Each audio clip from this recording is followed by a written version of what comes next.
Hello everyone, आप सभी का बहुत बहुत स्वागत है मेरे यूट्यूब चैनल किरण नारायण एजुकेशन सेंटर में। आज के वीडियो में हम देखेंगे हिंदी व्याकरण का ये अध्याय कारक।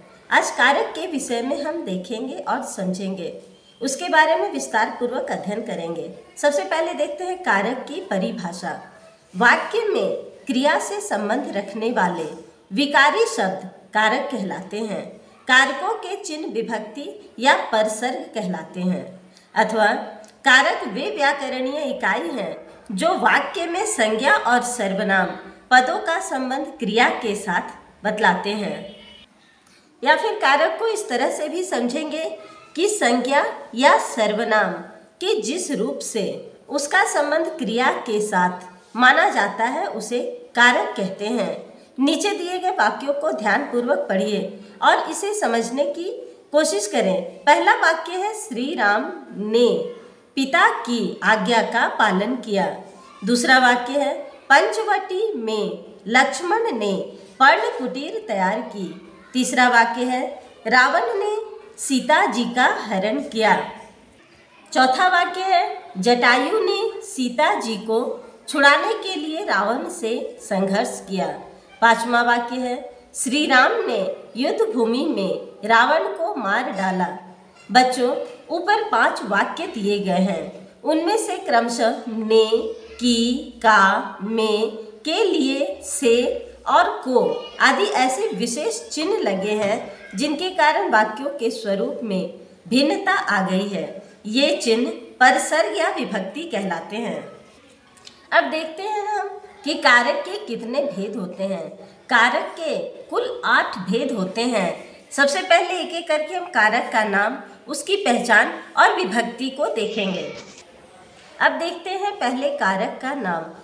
सबसे पहला है कर्ता कारक। इसकी पहचान है क्रिया को करने वाला और विभक्ति है ने, अर्थात कभी कभी इस चिन्ह का प्रयोग नहीं भी होता है। ये जो ने चिन्ह है, कर्ता ने, तो जब हम वाक्य का प्रयोग करते हैं तो कर्ता ने में ने जो है वो कभी लुप्त भी हो जाता है। दूसरा है कर्म कारक, इसकी पहचान है जिस पर क्रिया का फल या प्रभाव पड़ता है। इसकी विभक्ति है को, कर्म को। तीसरा है करण कारक, वह साधन जिसके द्वारा क्रिया हो रही है। इसकी पहचान, करण कारक की जो पहचान है वह साधन है जिसके द्वारा क्रिया हो रही है। करण का विभक्ति चिन्ह है से या के द्वारा। चौथा है संप्रदान कारक, जिसकी पहचान है जिसके लिए क्रिया हो रही है, अर्थात इसकी विभक्ति है के लिए या को। कर्ता ने कर्म को करण से, संप्रदान के लिए और को।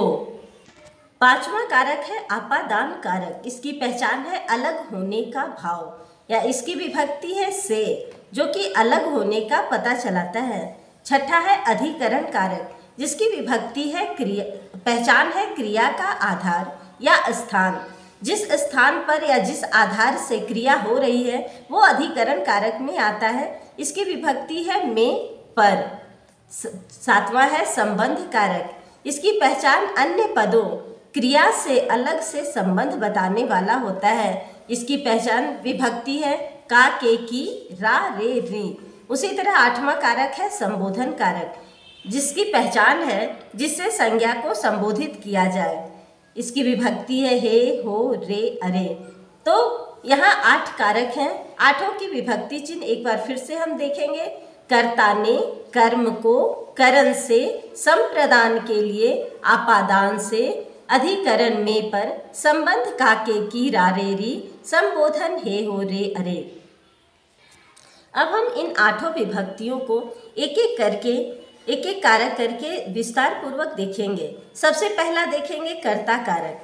संज्ञा या सर्वनाम के जिस रूप से क्रिया के करने वाले का बोध होता है उसे कर्ता कारक कहते हैं, अर्थात संज्ञा या सर्वनाम जो भी है उसका पता चलता है कि वो क्रिया करने वाला है, पहला व्यक्ति है, तो उसे कर्ता कारक कहते हैं, जिसकी विभक्ति है ने। जैसे धोबी ने कपड़े धोए। यहाँ धोबी ने कपड़े धोए, किसने कपड़े धोए? तो धोबी ने, तो धोबी यहाँ कर्ता कारक हो गया। बंदर ने केला खाया। तो किसने केला खाया? सबसे पहला जो कार्य हो रहा है वो बंदर कर रहा है केला खाने का, तो बंदर यहाँ कर्ता कारक के रूप में आता है। इन वाक्यों में धोबी तथा बंदर कर्ता कारक है।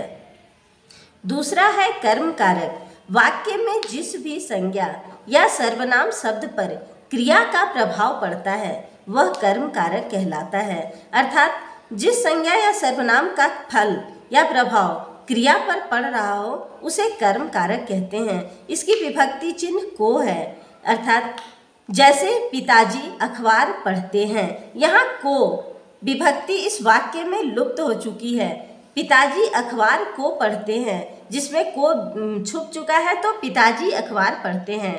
हितेश पत्र लिखता है, हितेश पत्र को लिखता है, ये विभक्ति चिन्ह यहाँ छुप गया है। इन वाक्यों में अखबार और पत्र कर्म कारक हैं, जिसमें विभक्ति चिन्ह का लोप हो चुका है। तीसरा है करण कारक।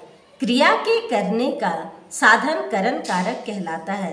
अर्थात जिस साधन के माध्यम से क्रिया हो रही है, कार्य हो रहा है, उसे हम करण कारक कहते हैं। इसकी विभक्ति चिन्ह से यानी के द्वारा है। जैसे प्रणव ने कुत्ते को डंडे से मारा।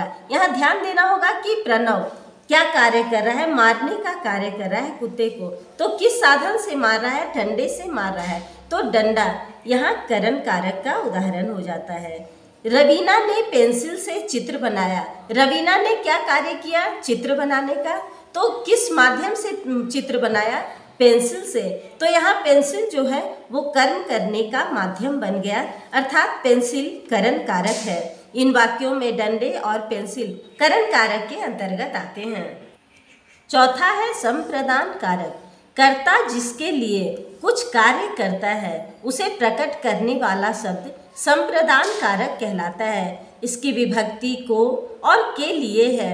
अर्थात कर्ता यदि जिस भी व्यक्ति के लिए कार्य कर रहा है वो व्यक्ति ही संप्रदान कारक के अंतर्गत आ जाता है। जैसे मालिक ने नौकर को वेतन दिया। मालिक किसके लिए कार्य कर रहा है? नौकर को वेतन देने के लिए कार्य कर रहा है, तो मालिक ने नौकर को वेतन दिया, अर्थात नौकर संप्रदान कारक है। मैं अपनी माँ के लिए साड़ी लाई हूँ।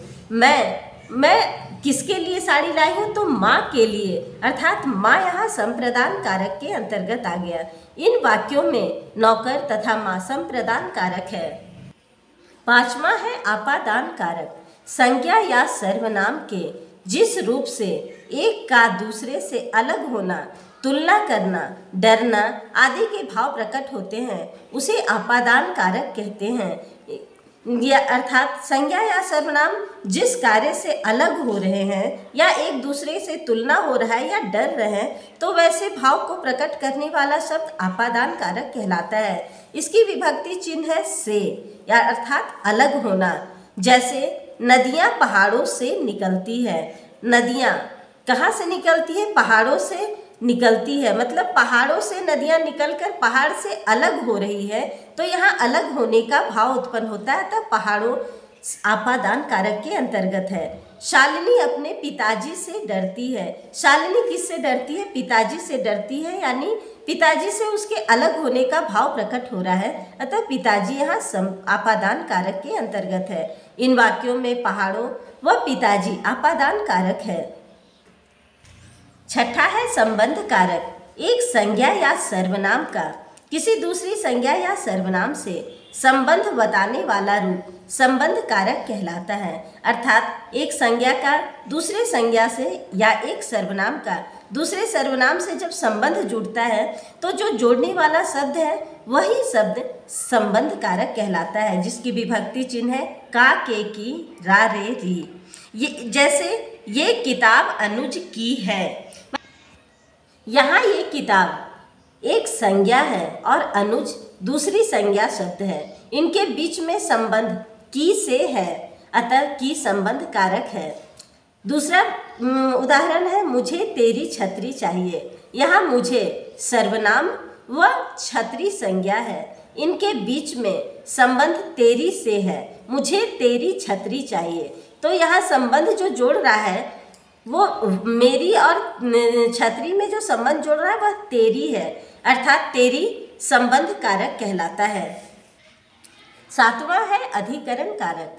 संज्ञा या सर्वनाम के जिस रूप से क्रिया के स्थान के बारे में बोध होता है, अर्थात क्रिया के स्थान को प्रकट करने वाला संज्ञा या सर्वनाम शब्द अधिकरण कारक कहलाता है।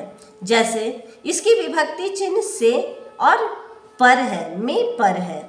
जैसे बंदर पेड़ पर बैठे हैं। बंदर कहाँ बैठे हैं? कौन सी क्रिया कर रहे हैं? तो बैठने का कार्य कर रहे हैं। तो किस स्थान पर बैठ रहे हैं? पेड़ पर बैठ रहे हैं। तो पेड़ यहाँ अधिकरण कारक के अंतर्गत आएगा। मछली पानी में तैर रही है। मछली क्या कार्य कर रही है? तैरने का कार्य कर रही है। तो जो तैरने का कार्य कर रही है वो किस स्थान पर कर रही है? पानी में। तो पानी अधिकरण कारक के अंतर्गत आएगा। पहले वाक्य में क्रिया का स्थान पेड़ और दूसरे वाक्य में क्रिया का स्थान पानी है, अतः पेड़ और पानी अधिकरण कारक है। आठवां है संबोधन कारक। जिन शब्दों को किसी को पुकारने के लिए या बुलाने या संबोधन करने के लिए प्रयोग किया जाता है उसे संबोधन कारक कहते हैं। इसकी विभक्ति चिन्ह है हे, हो, रे, अरे। जैसे हे ईश्वर मेरी रक्षा करो। यहाँ हम ईश्वर को पुकार रहे हैं कि हे ईश्वर मेरी रक्षा करो, अतः हे ईश्वर ये संबोधन कारक है। ऐ बालक इधर आओ। यहाँ बालक को पुकारा जा रहा है, उसे संबोधित किया जा रहा है, ऐ बालक इधर आओ।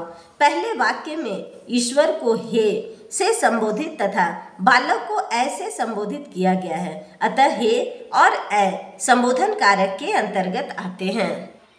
संबोधन कारक के अंतर्गत एक विशेष नोट हम यहाँ देखेंगे जिसे समझेंगे। संबोधन कारक के शब्दों के बाद विस्मयादि बोधक चिन्ह इस तरह का चिन्ह लगाया जाता है।